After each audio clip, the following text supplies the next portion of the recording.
Nako, breaking news, no? Soto, napatunayan ni Senator Marcoleta, takot na takot sa 18 Marines, no? At Carpio at Lacson, magsasabayin po dito sa Senado sa didebatihin ni Senator Marcoleta, i-cross-exam, no?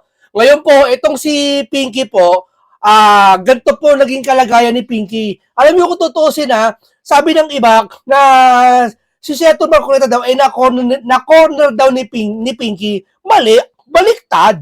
Nakita niyo ba yung sagutan? Nakita niyo ba hindi makasagot to si Pinky? Limitado yung sagot niya. Ang isang tao na may pinaglalaban, lalo na ang sarili niya, pinaglalaban niya, dire-diretsong salita, hindi pa ganito-ganito.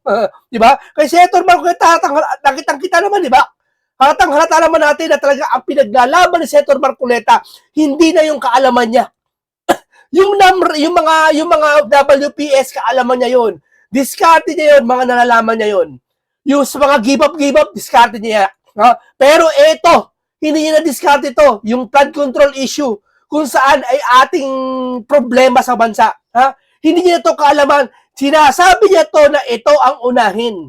Hindi niya, kulang na lang sabi niya na magmakaawa dito kay Pinky, na hoy Pinky, unahin mo tong flood control. Wala, ano sabi mo China?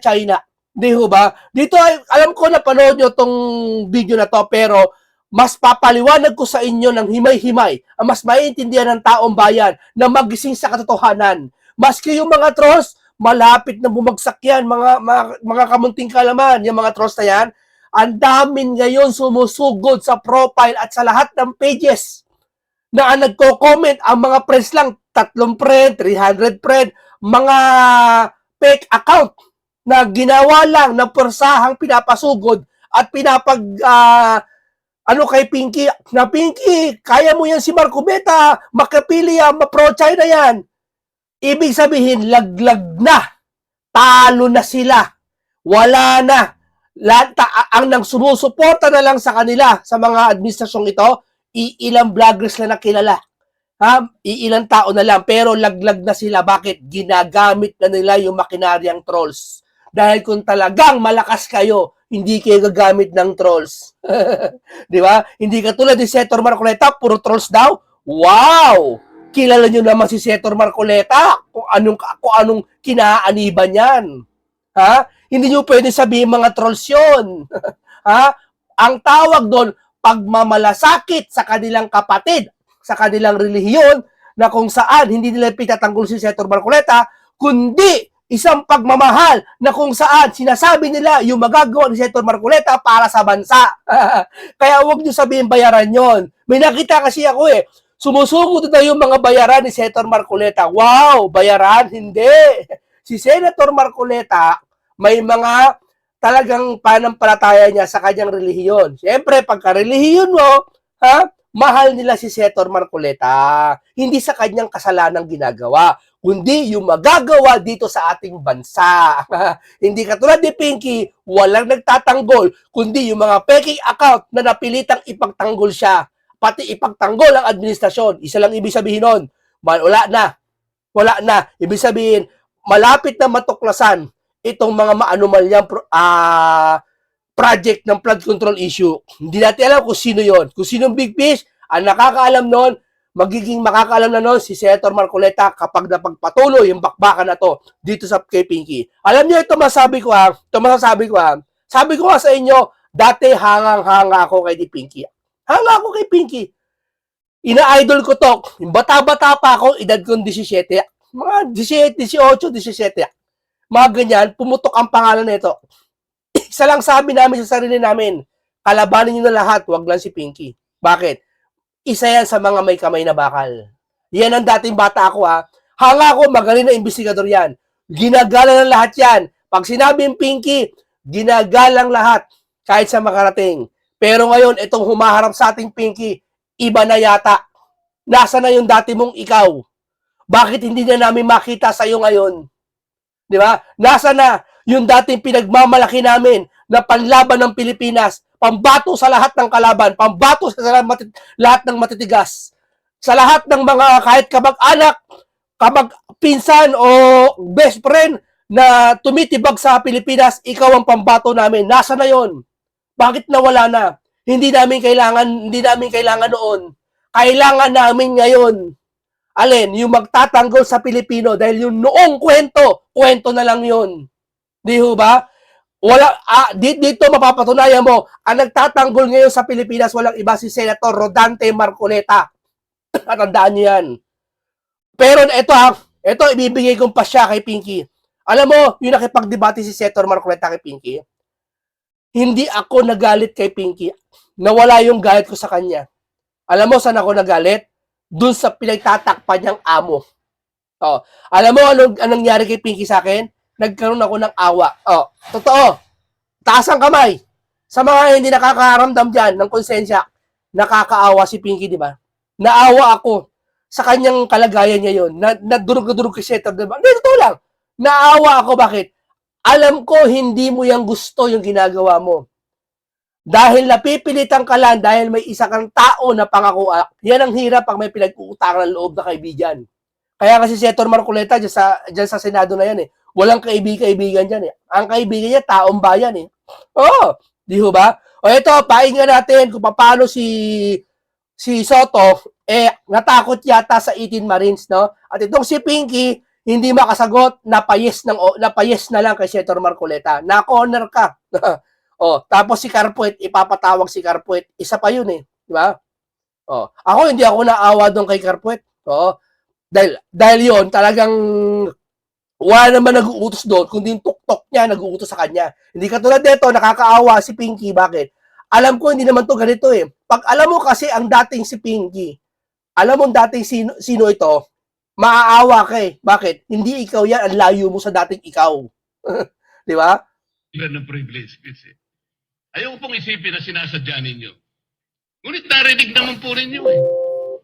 Mr. President, pagkatapos isasama yung Kalayaan Island Group, ano po ba talaga pinag-uusapan natin dito? Yung kapakanan ng bayan, pinipilit po niyong pinagtatanggol ko ang China. Sa March 12 po, Mr. President, Senator Lacson, sana po may panahon kayo sapagkat ipinatawag ko sa magitan ng isang resolution at ito po ay alam na ni Senator Erwin. Pinatawag ko po ang NAMRIA, pinatawag ko po ang... Napaganon siya. Parang ayaw maniwala, i-confirm niya pa kay Senator Erwin. Ipinatawag niya yung NAMRIA eh. At sino pinatawag pa? Philippine Coast Guard, Philippine Navy, ang DFA. Sino pa? Pinatawag ko rin po si Justice Carpio. Pinatawag si Justice Carpio. Habang binabanggit yan, temo si Pinky, kino-confirm niya kay Senator Erwin kung totoo nga ba siya sabi ni Senator Marcoleta. Na totoo ba na pwedeng ipatawag? Gano'n. At saka yung professor sa UP. At professor sa UP papatawag din.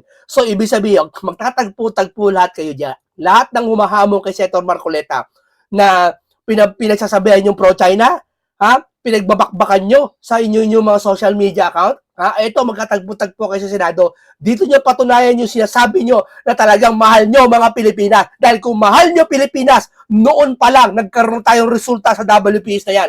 Hindi nyo ba hinintay? Nagsalita si Senator Marcoleta, sa kanyo lang sinabi mahal nyo ang Pilipinas dahil inaangkin ng China ang WPS. Kaya hindi kami naniniwala sa inyo na mahal nyo Pilipino dahil inaangkin ng China. Hindi. Dahil kung mahal nyo talaga Pilipinas, dito pa lang sa flood control na pumutok, pinagtanggol nyo na mga Pilipino. Hindi, ang ginawa ng mga dilawan, pinagtanggol ang mga Pilipino sa mga China lang. Pero sa sariling kalahi na tayo pinagdakawan, hindi tayo pinagtanggol kailanman. At kung sino man po ang interesado, pero once and for all, malaman po natin dito kung sino ang sinungaling, kung sino ang makatsina, kung sino ang nagagaling-galingan at nagpapanggap na expert in international law. Sana po, Senator Lacson, nandun po kayo. Corner lahat sila. Corner lahat kayo. Ibahin nyo to. Ibahin nyo to. Ang sinasamba nitong taong ito, tunay na Diyos ang sinasamba niyan. Hindi, ito lang may bibitawan ko ang ibig kong sabihin, hindi siya nagkukunwari. Hindi siya yung parang kaya ako sinasabi to para lumakas ang boto ko sa 2028. Kaya ako sinasabi to para panigan ako na mas maraming tao. Hindi. Siya, sinasabi niya yan, wala siyang pakialam kung papanigan siya ng tao, sasabihin niya ang katotohanan para sa ikagaganda ng Pilipinas. Kung ayaw mo, lumayas ka dito sa bansa. Hindi naman lumayas sa bansa. I mean, kung ayaw mo, maniwala sa kanya, diwag mo, pero makikinabang ka naman. Mr. President, may we hear from the chairman of the Foreign Relations Committee? Tingnan mo sasabihin ni Erwin, tingnan mo sagot ng, papatawag niya ng MRIA kung saan para maipaliwanag yung mapa ng West Philippine Sea. Tingnan mo sagot ng NAMRIA. Because his name was mentioned, may I just confirm if indeed Tamo, sensitive si Pinky. Na-mention lang si Erwin, gusto niya ipakausap sa kanya si kay Marcoleta. So, ibig sabihin, sensitive si Pinky pagdating sa mga usapang mabibigat. Kung sensitive ka sa mga usapang mabibigat, dapat sa lahat na nabanggit na flood control, ipinatawag mo. Diyan pa lang, kay Erwin Tulfo pa lang, gusto mo nang pakausap kay Marcoleta porque minention ni Marcoleta ngayon lang eh. Tama? Sabihin, sensitive siya, meticuloso siya pagdating sa usapang mabibigat. So, yung flood control ba, hindi mabigat usapan? Dapat kung mabigat sa'yo, para sa'yo ang flood control na issue, dapat sa flood control kung sino yung mga pangalang pinangalanan, peki man o hindi, ipatawag para matanong. Tama, mali. Sa katwiran lang, walang mga sinabi itong mga to. Di ho ba? Kaya ako lang, natingin kong vlogger, na kung saan makatwiran ang sinasabi. May wisdom na sinasabi. Tatapusin mo ang talakayan na may masustansyang may uuwi. he will call for a hearing and invite those people mentioned, Mr. President. With due respect, Well, as requested, if you would like to respond, Senator Erwin Tulfo. Thank you, Mr. Chair. This morning, I have received a letter from the Department of Foreign Affairs citing that they cannot attend, including NAMRIA, Mr. Chair, and we have already written to the various chiefs of staff of the members of the Committee on Foreign Affairs. They cited, including NAMRIA, that they cannot attend because They cannot attend. Bakit? of the fact that it is a matter of national security. Dahil sa national security. Ayan na. Sabi na.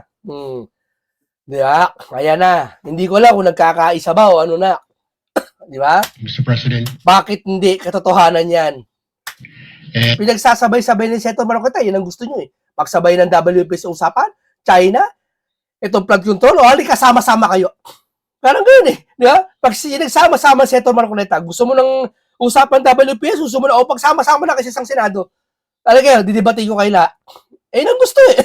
Tapos kanya-kanyang iwas na. and I also have a copy that will be sent to your office, Mr. President. Pero tama naman yung NAMRIA for national security. Pero, matik naman, hindi naman tanga si Senator Marcoleta para talakayin yung mga dapat dibanggitin. May mga babanggitin lang na napakakasunduan na pag-uusapan. Yun lang naman yun eh. Hindi ka naman, pag tinanong ka naman doon, pwede mo naman disagutin eh. To invoke my rights ba tawag doon? Na pwede mo naman disagutin for national security. Tama? Siguro naman may mga tanong naman si Senator Marcoleta, hindi naman national security. At yun nga yung dapat pag-usapan ngayon. Tama, mali? The reason given by NAMRIA, the Armed Forces of the Philippines, and the Department of Foreign Affairs, Mr. President. in other words, Mr. President, the gentleman from Pampanga and Tarlac is confirming something that is not confirmed. Not confirmed. Ay, itong hirap sa kanya, no? Akala niya ang galing-galing niya. Yan ang hirap sa'yo eh. Nawala na yung galing mo noon eh. Ewan kung bakit. Ang hirap talaga, sir, no? Pag yung pinagtatakpan mo eh, no? Wala ka kwenta-kwenta. Di ba? No. Mr. President, that is too much of a statement. Kausap mo pa lamang ang chairman at kaming dalawa po nagkakausap at niremind pa nga ako yung mga nakarang araw na March 12, okay ka na. So, ang sabi ko sa kanya, ito po ang dapat nating maimbitahan. Bakit naman po nagkaroon ng issue sa national security, Bigla nagkaroon national security, no? ang pagdinig tungkol sa usapin sa West Philippine Sea? Mr. President? Ito na naman po ba ay patakaran para ilihis na naman? Hindi po pag-uusapan dito kung ano-ano mang klaseng teritoryo ang pag-uusapan dito. Ang pag-uusapan lang natin ay yung masigalot na pinalalaki nila at hindi nila maintindihan ang walang kamatayang West Philippine Sea. Nakalagay po kasi sa Administrative Order number 29, dated 2012, Mr. President. 14 na taon nang nakararaan, minanduhan mismo ang NAMRIA at ang DFA na mag-submit ng mapa at mga charts sa opisina ng United Nations General, UN Secretary General, Oh. at i-notify ang lahat ng international organizations katulad ng IHO. Ano po bang ibig sabihin nun, Mr. President? Alam po ba ito ni Senator Lacson, yung Administrative Order number 29? This is something between the chairman of the Foreign Relations Committee and the gentleman from Tarlac and Pampanga, Mr. President. Hindi po, tinatanong ko po kayo. No, I kasi- don't know Administrative Order number 2. O, pakinggan nyo to ha. Pakinggan nyo ha. Ito ba yung sinasabi nyo na butata si Senator Marcoleta ni Pinky? O, pakinggan nyo kung sino na butata. 29. Oh, hindi po ninyo alam, sasabihin ko sa inyo. I don't Ulitin need to ko. know, Mr. President. I'm not interested. Hindi po kayo interesado sa isang bagay na napaka-importante sa ating bansa? Hanggang ngayon, hindi ma-drawing ang West Philippine Sea. Hindi kayo interesado? Hindi po ko rin interesado sa sinasabi ninyo. Oh, hindi siya interesado sa sasabi nyo. Meron bang ganyan? Meron bang senador na hindi ka interesado sa kakausap mong senador? Ha? Apikon ka, nami-personal ka na. Itong pag-uusap na to, hindi to para sa'yo. Hindi para kay Senator Marcoleta. Ito para sa mga nakakarinig. Ha?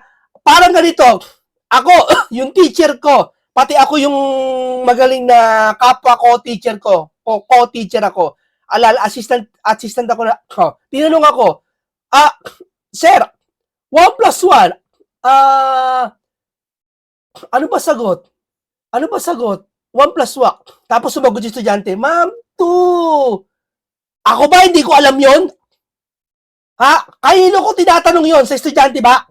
Ba't ako tinanong ang teacher ko? Pinarinig lang namin sa estudyante namin para malaman kung ano yung totoong sagot. Para malaman nila kung ano yung isasagot. Tama? Kaya pag sinanong ang teacher ko, oh, Mr. Munting Kalama, ha? 2 plus 2. Sir, 4. Gali, palakpakan yung mga estudyante. Pinarinig mo sa mga estudyante kung ano yung tamang sagot. Dito sa debating ito, hindi lang to basta away, sir. Nami-personal ka. Etong debating ito si Senator Marcoleta kung saan ikatututo, ikauunawa ng lahat. Tama, mali. Ngayon, ayaw niya sagutin. Ibig sabihin, napakahalaga ng sinasabi ni Senator Marcoleta, hindi ka interesado, kaya pala hindi ka nag-iimbestiga. Kasi dito sa maliit na bagay nga, hindi ka interesado, lalo pa kaya sa malaki. Maring hindi po kayo sinasabi interesado sa sinasabi ko. No. Ngunit sa sasabihin ko, interesado ang buong Pilipinas sapagkat ito, O, yung pagkasabi ni Pinky na hindi interesado, inadapt ng mainstream media. Ha? Pinutol na naman yung sagot neto ni Senator Marcoleta. Parang pinalalabas na butata siya ni Pinky. Na hindi ako interesado sa sinasabi mo. O, doon pinutol na. Hindi na tong sagot ni Senator Marcoleta. Yan sila. Wala na. Desperado na yung mga ginagawa nila. Pinuputol na yung video ni Senator Marcoleta. Nagpapalabas na napakaraming peking account. Oo. Wala na. Ibig sabihin, wala na sumusuporta. Wala na. Talagang bukoy na. Andiyan na yung 18 Maris. Nasa MBI na. Baka lilitaw anytime. Ipatawag niya. Napayes siya eh. Wala na. Tutulong na yung mga ibang religious group. Nagsasanib pwersa na.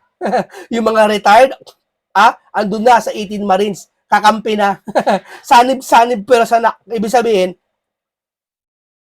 organic yung grupo. Hindi kung saan fake account. dito nakasalalay ko kung sino nagsasabi ng totoo. So ayaw po ninyong malaman ang totoo, Ginoong Lacson? Kasi po, Mr. President, Wow. ang ipapalabas na naman niya, yung China, may karapatan dyan sa lugar na yan. Hindi, sir. Walang ganun, sir. Walang sinasabi si Senator Marcoleta na ipapalabas niya na ang China. Ako na po marinig kasi ilang beses na po natin narinig yan, medyo masakit na sa tenga eh. Alam po Kaya ninyo, sinasabi ko po, ayoko alam na po ninyo, marinig Mr. kung President, nanggagaling sa kanya, Mr. President. si Senator Lacson po ay pagkakaalam ko isang magaling na investigador.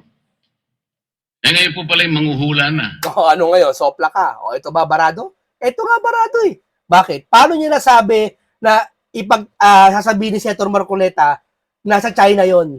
Sige nga, ano ka, manghuhula? Manghuhula ka? Yan ang hirap sa inyo. Masyado kayo nag-overthink, napaparanoid kayo kasi baka matalo kayo. Di ba? Yan ang iniingatan nyo. Kapag Ito, siya may sabi, oh. Sige, mamaya, tuloy-tuloy. ano po niya nahula? Ang sasabihin ko ay The debate is going into Uy, pinutol na. Kasi corner na yung pro-tropa mo. Pinutol na. Oh, sino ngayon? Sino ngayon ang corner? Sino ngayon ang butatak? Si Senator Marcoleta? Hindi, dire-diretso nga. Ganda nga ng sagot eh. Sino nagputol? Oh, kayo humusga. Sino butata? Oh, kayo humusga. motives and all of that. So Teka muna, usapang ba to butataan? Masaya ba tayo pag nabutata sila? Hindi. Hindi tayo masaya. Masaya tayo dahil hindi sila nabutata. Dahil lumalabas ang katotohanan. Para sino makikinabang? Si Senator Marcoleta? Hindi. Ang taong bayan.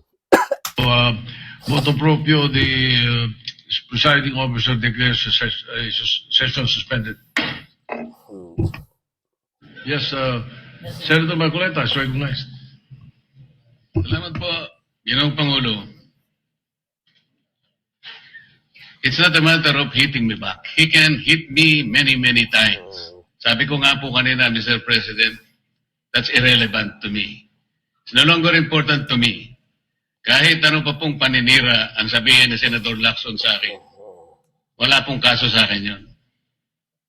Paninira talaga. Biruin mo, nag-play si Pinky ng video. Nag-play dyan sa Senado. Yung kay Gutesa. Ang nakalagay doon sa caption ng kay Gutesa, nag-play siya, ang nakalagay doon sa caption kay Gutesa, ang sabi niya doon, tinuturo, parang, Tagalogin ko na lang, tinuturoan mo ba si Gutesa?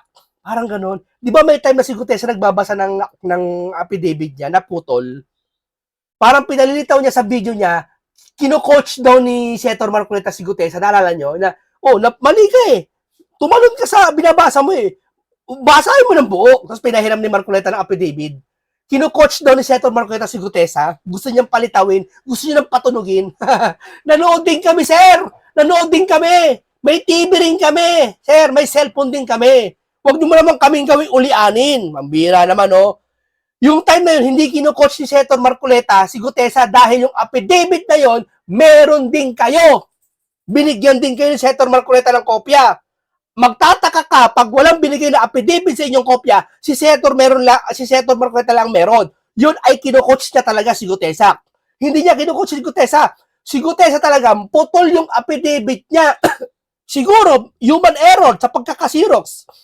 Siguro sa pagkakaprint sa computer. Hindi natin masisisi, nagmamadali yung mga tao doon. Hindi mo na mamalaya yung kung ilang pages, nangyayari talaga at madalas mangyari yan. Lalo pag yung printer luma na. Lalo yung printer pag sud-sud ginagamit pag mainit, nagja-jump, ika nga. Di ho ba? O akala nyo? O himay-himay magpaliwanag ang vlogger na dito. Ang taong bayan, alam na po nila kung ano ang totoo. Sila po ang arbiter. Silang magsasabi kung totoo lahat po ang pinag-uusapan natin dito. At kung ano ang sinabi laban sa akin. Ang gusto ko lang pong linawin, Sir President, kung talagang pinaninindigan ni Senator Lacson yung patakaran na kanyang huling sinabi at binigyan ng emphasis kung saan ang mga ebidensya pupuntahan natin. Ito sinabi niya. Ito yung sinabi na din ng Iglesia ni Cristo na sinabi niya, tandaan ng buong tao sa Pilipinas, we go where the evidence lead us. Sabi ni Guanzon, when the evidence leads to Malacanang, ayaw na. Tama ba? Pakiramdam namin, Pinky, ganun eh. Yun ang pakiramdam namin eh.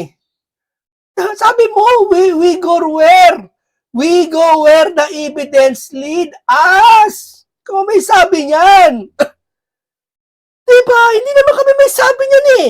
Eh kung sinabi mo, tama na, ayaw namin investigasyon na to, hindi tapos sana. Alam na namin na totoo. Eh hindi sinabi mo to eh. Umaasa kami sa'yo, Pinky. Go, Pinky! Go, Pinky!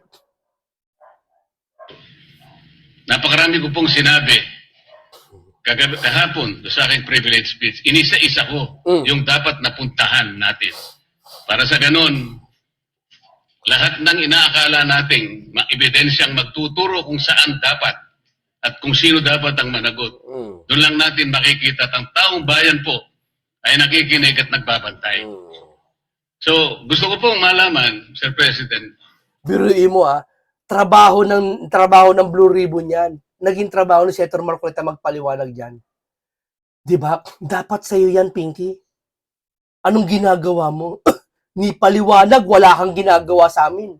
kung totoo po lahat, ang kanyang paninindigan na pupuntahan natin Yes. ang lahat ng ebidensyang maaari nating makuhanan. Oh. Pwede po bang revisiohin niya yung aking privilege speech? Nandun po lahat, inisa-isa ko. Oh. At nagtapos nga po ako doon sa 18 Marines. ex-marine Oh. official sa iba pa yatang mga official ng Ang daming binanggit na official doon. Ha? Patunayan mo lahat ng binanggit si Senator Marcoleta, patawag mo dyan. So, kasama 18 Maris doon. Kasama si Martin doon. Ha? Kasama doon. Pakinggan nyo. ng ating sandatahang lakas ang nandun. Lahat po ba nun ay pupuntahan natin? Open po ba siya, Mr. President, na puntahan natin alang-alang doon sa pagkuha natin ng katotohanan? At makukuha lang natin ang katotohanan kung haharap lahat ang mga taong binanggit ko sa aking privilege speech. Ang dami nun, binanggit sa privilege speech. Ando doon lahat ng karakter. Ando doon lahat. Nakaharap lahat yan. O, ito sagot ni Pinky. Huwag tayong magbibigay ng teorya ng kahit ano. Ako po'y nananalig na kapag sila'y humarap, may kakayahan naman ang komite, Mr. President. Makita natin kung talagang nagsisinungaling o hindi. Meron po tayong patakaran. Meron tayong remedyo kapag nagsisinungaling sila. Nakukontempt natin, ikinukulong po natin ang nagsasabi ng hindi totoo. Tama. Payagan lang natin, lahat sila may karapatang magsabi, mag-contribute sa ikahahanap ng katotohanan na lahat po tayo ay merong interes. Yun lang pong gusto ko malaman, Mr. President. Kaya sila Mr. Robin Padilla, sila Bongo, hindi makapagganito kasi kaibigan din nila mga yan eh. Si Cayetano hindi rin makapagsalita. Bakit? Kasi nga, si Cayetano, mentor niya si Pinky. Oo. Ganyan magkakaibigan dyan eh. Kaya ang hirap pagkaibigan mo, hindi mo kayang tirahin. Hindi ka tulad ni Senator Marcoleta, walang pakialam sa inyong lahat. Ang pakialam ni Senator Marcoleta, taong bayan. Ito na yung matagal namin panlasa namin inahanap. Natikman na namin. Kung si Senador Lacson po ay tapat sa kanyang paninindigan, dapat sana lahat po ng aking sinabi, hindi naman po makakasama, makakatulong po sa ating lahat para makagawa tayo ng isang ulat. Yes. Sapagkat ngayon, kagaya po ng kanyang inamin, ang tagal na po nung sinirculate na ulat na sa online, na sabi niya, isa pa lang po ang pumirma. So, pwede po bang malaman sa ating kasama, Senador Lacson, lahat po ba nung aking binanggit sa aking privilege speech ay tutunguhan natin sapagkat potential po na panggagalingan ng maraming ebidensya? Para tapusin na po natin ito. Game, ano sagot? Si Senator Lacson sat down. He is no longer head. Nauutal yung ano. Ayaw niya tanggapin yung kaibigan niya na natatalo niya. No, Mr. President. Senator, the majority leader. Yes, para wala nang daw gulo, di pa nalaking gulo. Binulungan ako ni Senator Lacson. Yes daw. Tignan mo, tama ba yan? Bubulungan mo yung isang tao? Tama ba yan? Ano, school bukol, pinapayagan mo yan? Nabulong lang para sa isang senado para sabihin yes? Payag ka ba dyan? School bukol? Ginawa mo ng, ginawa mo ng bulagaan yan? O, ano masasabi nyo? Bulong pwede palang ganyan? Ibang klase? O, yan ba nabutata? Kailan po kaya, Mr. President, mag-uumpisa Ay, hindi ko na po alam yun. Kasi po, kung yes, bitin na naman po. Huwag kayo tatawa. Seryosong usapan to eh. Tatawanan kayo eh. Ha? Seryosong usapan to, yung hirap sa inyo eh. Ha? Mr. President, ayaw ko pong mabitin ng taong bayan, Mr. President. Kaya gusto ko pong malaman, kailan, anong oras, tuloy-tuloy po ba para sa ganon? Ay mapayapa naman ang kalooban ng ating mga kababayan. Mr. President, may I I- respond? Yes, Senator Lacson. Isa lang po pakiusap ko, baka pwedeng pirmahan niyo muna yung partial committee report. What? Seryoso po ba kayo? I'm serious, Mr. President. So we can get over Ano yung bluff? Partial report, papipipirman? it, no? Because that is a partial.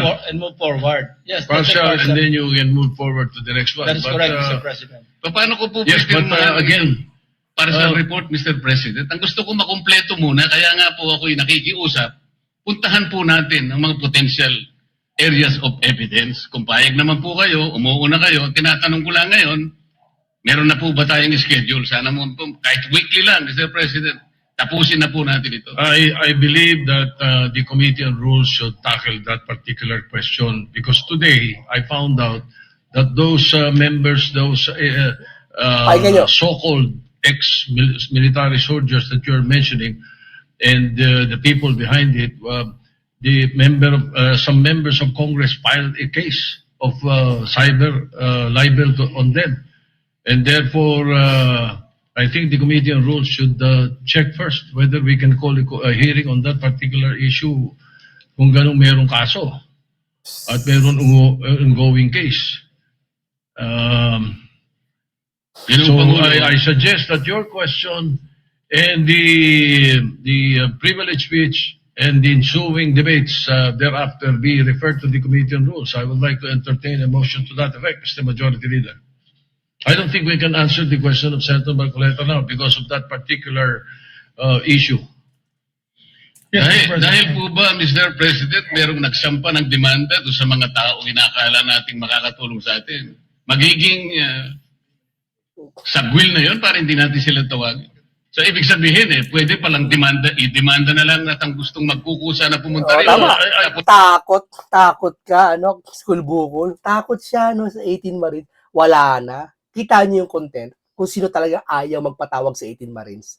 Wala talaga. Sabi ng mga bangag vloggers, sabi ng ibang vloggers, bakit ipapatawag? Alatang-halata lang sisinungaling yung 18 Marines? Sino ka para magsabi sisinungaling? Sino ka?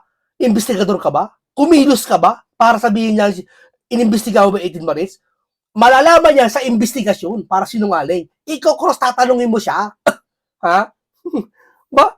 Ngayon, ayot mo. Ibig sabihin pala, didemanda mo, hindi pwedeng invited din ng mga to. tayo. I cannot answer your question, and that's the reason I'm saying that we should ask the Committee on Rules to rule on that. You can be right, you can be wrong. But I Uy, wala, naintindihan namin yung gusto nyo, ayaw talaga ipatawag. do not want to answer you and tell you that you are right and that we can do that. It's Kaya nga better po. that we have the Committee on Rules decide. Sumagot na si Pinky, yes. You are a member of the Rules Committee. Why don't you take it up? Ang dami nilang rason, no? Grabe, no? Ang dami nilang pasikot-sikot, no? Halatang-halata talaga ayaw nila ipatawag yung 18 Marines. Natatakot sila dahil yun ang katotohanan. Sabihin ko sa iyo, pag ang isang katotohanan tumindig sa gitna, ipapako nila sa krus. Tulad ng ginawa nila kay Kristo, katotohanan si Kristo ipinako nila sa krus. That is the best thing to do. And not belabor the issue. Ang tao kasi galit sa katotohanan. Majority Leader. Mr. President, I am not belaboring the issue kasi po sumagot na si Senator Lacson. May pagpayag na po. So wala na pong problema doon. Ang pinag-uusapan na lang, Corner si School Bukol. Nakalimutan yata, sumagot na si Pinky ng yes! Yes! Yes, sir! Bendalo! Okay, maraming salamat po sa inyo. Nandito lang po tayo. Nakita natin kung sino butata. Nakita natin sino makatwiran, no? Ang ganito lang po muna tayo, pero dito makikita natin kung gaano katatag si Senator Marcoleta. Talagang dito makikita na talaga walang kinatatakutan. Ito ang totoo. Dumating na sa atin. Maraming salamat. Ingat lahat kayo. Mga OFW, mag-ingat kayo ngayon dyan sa Middle East. isang masustansyang pag-uusap, maraming matututunan. Paalam sa inyong lahat.